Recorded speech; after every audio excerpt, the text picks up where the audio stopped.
안녕하십니까. 오늘은 회계 이야기 네 번째 시간이 되겠습니다.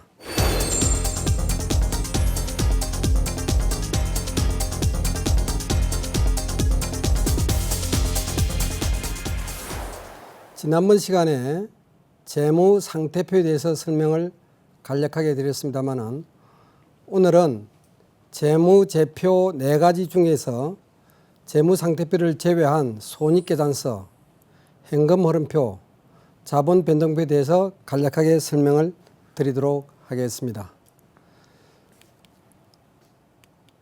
우리가 손익계산서라고 그러면 반드시 언제부터 언제까지의 소위 일정 기간의 경영 성과를 표시해 주는 것이 손익계산서가 되겠습니다.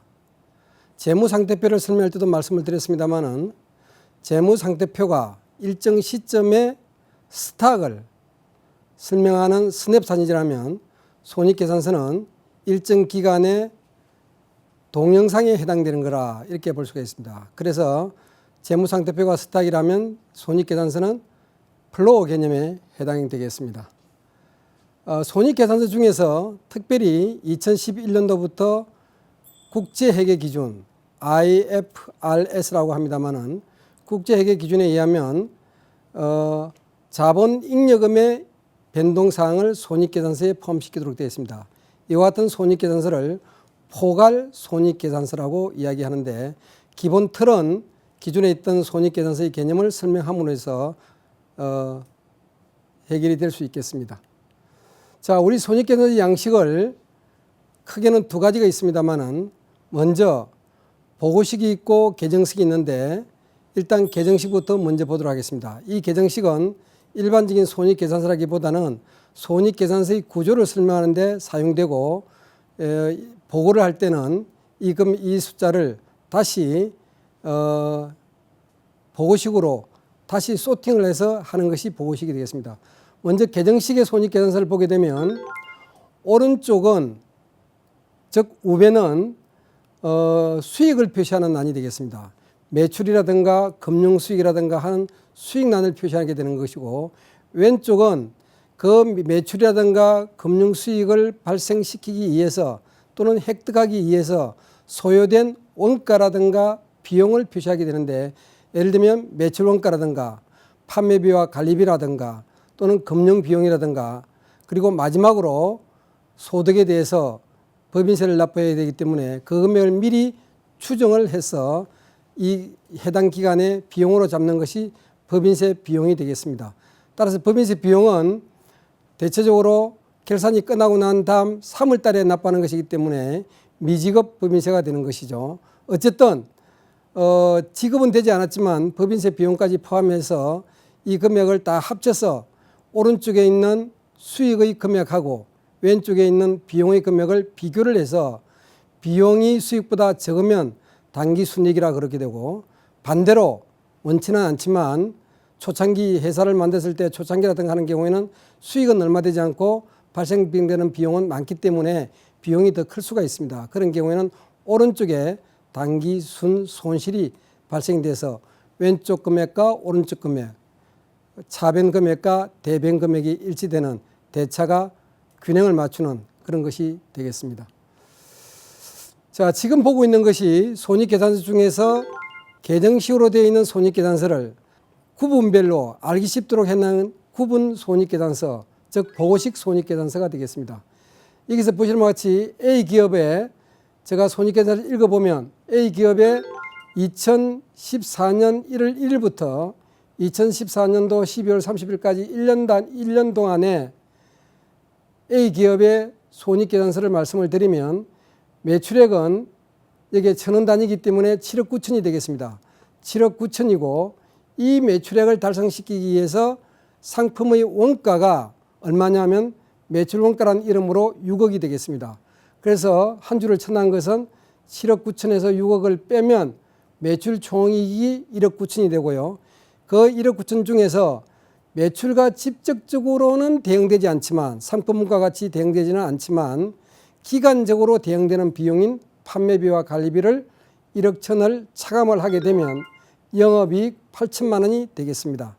이 영업이익 8천만 원에서 금융수익을 더하고 금융비용을 빼게 되면 법인세 비용 차감전 순손익이 나옵니다. 그것이 6천만 원이 되겠고요. 거기에서 세법에 의해서 세무조정을 한 결과 법인세 비용이 2천만 원으로 추정이 되면 이것마저도 비록 지급은 되지 않았다 하더라도 발생주의에서 손익계산서에 반영을 하고 나면 2014년도 1월 1일부터 12월 30일까지 365일 12개월 동안의 당기순이익이 이 4천만 원으로 계산이 되겠습니다. 이와 같은 손익계산서를 우리는 계정식 손익계산서란 이름 대신 보고식 손익계산서다라고 되어 있는데, 여기 보시는 바와 같이 이 어떤 구분마다 이익을 계산했습니다. 매출에서 매출원가를 빼서 매출총이익이라 그러고, 매출총이익에서 판매비와 관리비를 빼서 영업이익이라 그러고, 다시 거기다가 금융수익과 금융비용이라든가 하는 것을 빼서 경상이익이라 그러고, 경상이익에서 법인세 비용을 빼서 당기순이익이다. 이렇게 5단계 또는 6단계로 구분해서 하는 것이 구분손익계산서 또는 보고식 손익계산서가 되겠습니다. 여기서 제일 중요한 것은요, 영업이익이 되겠습니다. 영업이익이라는 것은 회사가 목적으로 하고 있는 매출이라든가 수익 대비 비용이 얼마나 되느냐 하는 건데요. 영업이익을 어떻게 구분할 수 있느냐 하는 것은 우리 한나라의 최고의 법률이 헌법입니다. 그러면 기업에 있어 최고의 법률은 규칙은 뭐냐? 이 바로 정관이라고 하는 건데, 정관에는 일주당 금액이라든가 주식 발행수라든가 하는 것이 다 기재되어 있는데, 그 속에는 우리 회사가 어떤 것을 목표로 하느냐 하는 것에 대한 목적 사업에 대해서도 설명을 규정을 해놨고 있습니다. 그 정관의 목적 사업대로 하고 있는 것은 영업 매출액이 올라가는 거고요. 거기에서 제외되어 있는 부분은 영업 외로 되게 됩니다. 예를 들면 이 회사가 매출액, 매출원가로 있는 거로 봐서는 도매상이라든가 제조업의 경우에 해당이 되는데, 이 제조업과 제조업이 되든 판매업이 되든, 그러나 은행으로부터 받는 금융수익이라든가 금융비용은 이 회사의 본질하고 떨어져 있습니다. 그래서 그것은 영업 외 수익인 금융수익과 금융비용이 되겠다. 그러나 금융수익과 금융비용은 이라 하더라도 이 도매상이라든가 판매업이라든가 제조업의 경우에는 영업 외가 되지만, 금융업의 경우에는 금융수익이라든가 금융비용이 영업이익으로 올라가게 되는 그런 정관에 따라서 어떤 항목이 영업으로 들어갈 수도 있고 안 들어갈 수도 있다. 이렇게 이해를 하시면 되겠습니다. 자, 우리가 회계에서 제일 중요한 것은 여러 가지가 뭐 재무상태표라든가 손익계산서라든가 현금흐름표라든가 자본변동표라는 것이 여러 가지 있겠습니다만, 그중에 가장 중요한 단어 한 가지만 찾아라 그러면 당기순이익이 되겠습니다. 그러면 당기순이익을 어떻게 계산할 거냐 하는 것이 중요한데, 당기순이익을 계산하는 원칙은 먼저 매출을 확정을 지어야 됩니다. 그 매출을 확정 짓는 방법이 현금주의에서는 돈을 받아야만이 매출로 인식되는 데 반해서 발생주의에 의한 매출은 그런 것이 아니라 돈을 받았든 안 받았든 불문하고 정관에 표시된 매출 활동을 통해서 재화를 판매하거나 용역을 제공하고 그 대가로부터 받은 거나 받을 것으로 예상되는 금액을 우리는 수익이라 그런다 하는 이야기입니다. 따라서 이와 같은 것을 우리는 손익계산을 작성할 때 실현주의다라고 이야기를 합니다. 그걸 실무적으로 말씀을 드리면 회사의 창고에서 제품이 불출이 되고 계산서가 발행될 때 돈을 받았든 받지 않았든 그것은 매출로 계산이 되겠습니다. 그래서 실무적으로는 세금 계산서를 발행하게 되면 바로 매출로 실현이 되는 것으로 이해를 해 주시면 되겠습니다. 두 번째로는 매출이 그렇게 확정이 되고 나면 비용을 또 확정을 지어야 되는데, 비용을 어떻게 확정 지을 거냐 하는 것은 비용의 종류와 항목이 워낙 많기 때문에 그것을 일일이 외워야 될 이유가 없습니다. 그걸 어떻게 해야 되느냐? 매출이나 수익을 발생시키기 위해서 들어간 모든 대응되는 비용은, 비록 그것이 직접 대응이든 간접 대응이든 대응되는 것은 그 회계연도, 즉 1월 1일부터 12월 30일까지의 비용으로 계산을 하게 하면 됩니다. 이런 것을 갖다가 우리는 전문 회계 용어로 수익과 비용을 대응시킨다. 그래서 수익, 비용, 대응의 원칙이다라고 설명하게 되는데, 예를 들면 매출원가는 매출액이 확정되면 어떤 금액을 매출원가로 하느냐. 그러면 그 매출액을 발생시키기 위한 상품이 불출됐다든가 제품이 불출됐다든가 하는 그 원가를 직접적으로 대응을 시키는 겁니다. 다시 말씀드리면 매출을 획득하기 위하여 직접 소비된 비용, 원가가 매출원가가 되겠고요. 판매비와 관리비는 매출하고 직접 대응시킬 수가 없습니다. 예를 들면 CEO의 월급이라든가 또는 관리직에 있는 사람들에 대한 급이라든가 또 여러 가지 판매비라든가 하는 것은 그 매출하고 특정하게 연결시킬 수가 없기 때문에 1월 1일부터 12월 30일까지 발생이 되고 지급이 된 비용들은 비록 직접적으로 대응되지 않는다 하더라도 해당 기간에 간접적으로 대응시키는 것을 갖다가 우리는 판매비와 일반 관리비다라고 이해를 하시면 되겠습니다. 예를 들면 뭐 교통비라든가 광고 선접이라든가 접대비라든가 전기료라든가 사무실 임차료 이런 것들은 어떤 매출액하고 다이렉트로 연결되지는 않지만 일정 기간으로 보면 그 매출을 발생시키기 위해서 또는 획득하기 위해서 들어간 비용임에 틀림없기 때문에 우리는 그런 것을 간접 대응을 시킨다라고 표현하고 바로 간접 대응을 시키더라도 수익과 비용에 대응이 되는 것이기 때문에 수익, 비용, 대응의 원칙에 일치가 된다라고 볼 수가 있습니다. 이와 같은 것이 매출에서 매출원가를 빼서 매출 총익이 되고 매출 총익에서 간접적으로 대응되는 판매비와 관리비를 빼서 영업이익이 되고 난 다음에 여기까지가 정관에서 규정한 항목에 대한 수익이 되겠고요. 그 외에도 정관에서 규정한 수익은 아니지만 회사를 운영하고 하면서 일반적으로 계속적으로 반복해서 발생되는 수익이라든가 비용이 있습니다. 우리는 그런 것은 정관에 규정이 되어 있지 않기 때문에 영업 외가 되지만 경상적으로 발생되는 것이기 때문에 우리는 경상수익에는 포함이 됩니다. 대표적인 것이 금융수익과 금융비용이 되겠습니다. 우리가 여유 자금이 있으면 금융은행에 예치를 하게 되고 예치를 하게 되면 기간 계산을 해서 이자를 받게 됩니다.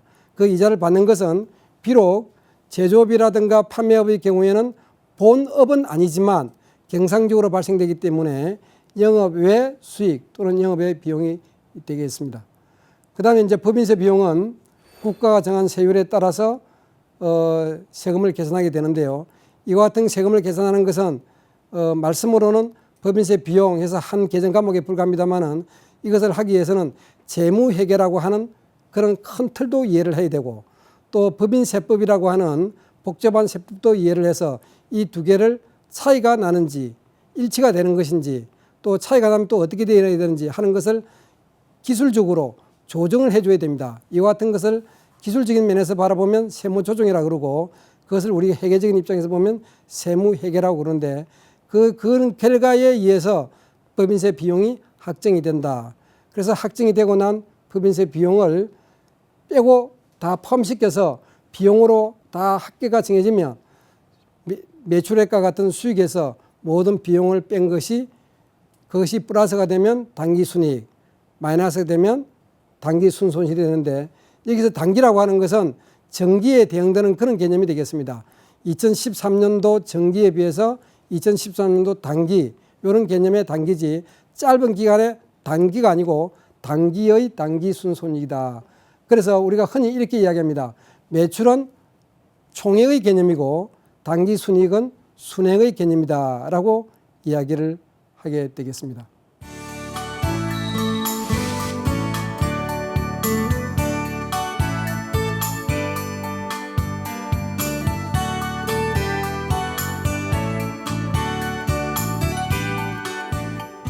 이와 같은 손익계산서를 어렴풋이나도 이해를 했다면 자 그것을 갖다가 어떤 것을 시사하고 있는 건지 또는 우리가 경영층에서 그것을 보가지고 어떻게 이해를 해야 될 것인지 그리고 앞으로 의사결정에 어떻게 활용해야 될 것인지 하는 것에 대한 것을 재무비율이라고 하는 간단한 도식을 통해서 이해를 할 수가 있겠습니다.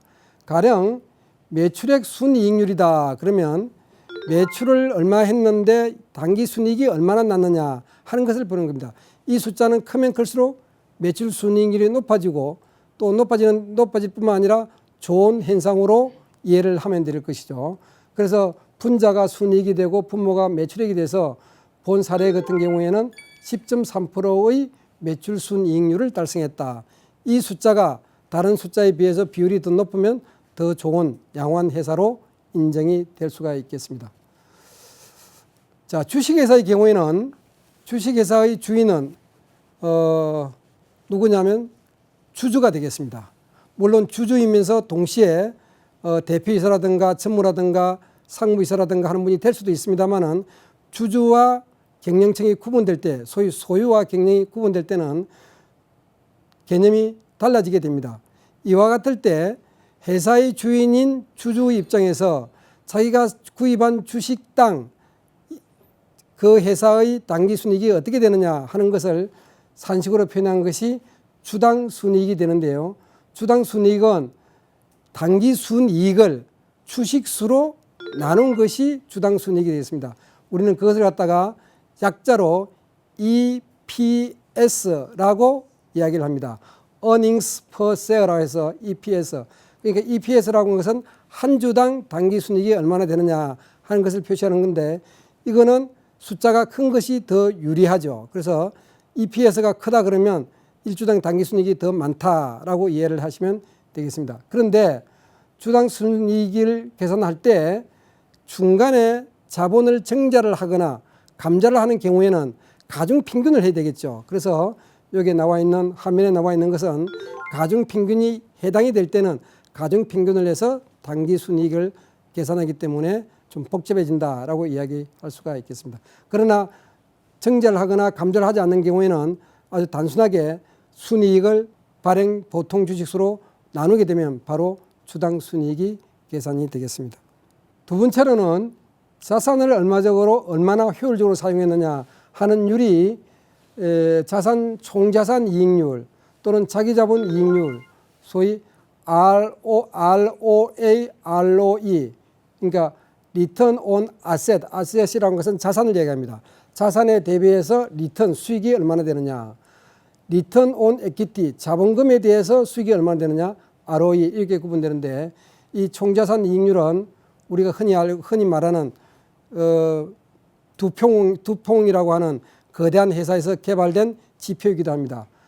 총자산 수익률은 당기순이익을 총자산으로 나눠서 이 율이 높을 때 총자산을 효율적으로 사용했다라고 볼 수 있는데 총자산 이익률이라고 하는 것은 다시 하면은 매출액 순이익과 자산 회전율로 곱해서 계산할 수도 있습니다만은 이게 보는 화면에서 보시는 바와 같이 총자산 이익률은 자산 총액분의 순이익이 얼마나 되느냐. 그러니까 자산 총액이 기초와 깃말이 달라지기가 일반적이기 때문에 그런 경우에는 서로 평균 가액으로 해서 계산을 하게 됩니다. 이 율이 높으면 높을수록 자산을 효율적으로 사용을 했다 이렇게 해석을 하게 됩니다. 자기 자본도 똑같은 개념입니다만은 분모가 총자산이 아니라 자기 자본에 대비해서 그래서 이자를 남의 빚에 대한 이자까지 다 지급하고 난 다음에 자기 자본 주인들의 자본인 자본금에 대비해서 얼마나 효율적으로 사용하냐라고 보는 것이 ROE 자기 자본 이익률이 되겠습니다. 자, 총자산 회전율은 반대로 자산분의 매출액이 되겠는데요.